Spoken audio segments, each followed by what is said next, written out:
आज मैं आपके सामने लाया हूँ फंडामेंटल राइट्स एंड ड्यूटीज से क्वेश्चंस जो कि आपके एग्जाम में पूछे जाएंगे एनआईओएस के अंदर।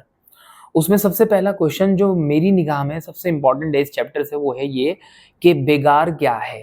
बेगार क्या है? बेगार एक रिवाज था जिसके अंदर किसी मजदूर से गांव के अंदर हम किसी से काम करवाते थे लेकिन बदले में उसे पैसे नहीं देते थे और उससे सिर्फ काम करवाते थे, उसे बेगार कहते थे।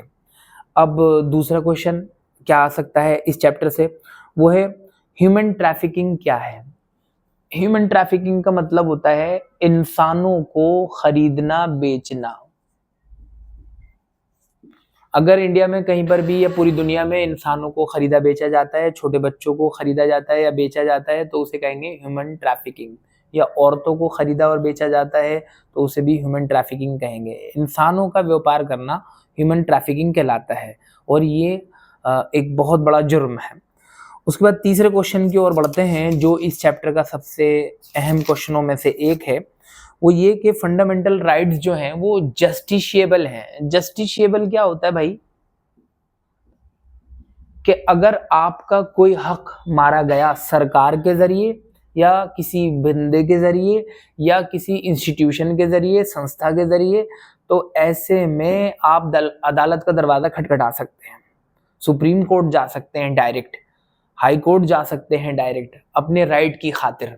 तो ऐसे में यूं कहा जाता है कि फंडामेंटल राइट यानी मौलिक अधिकार जो हैं वो जस्टिशिएबल हैं, उनको लेकर आप उन्हें अदालत जा सकते हैं।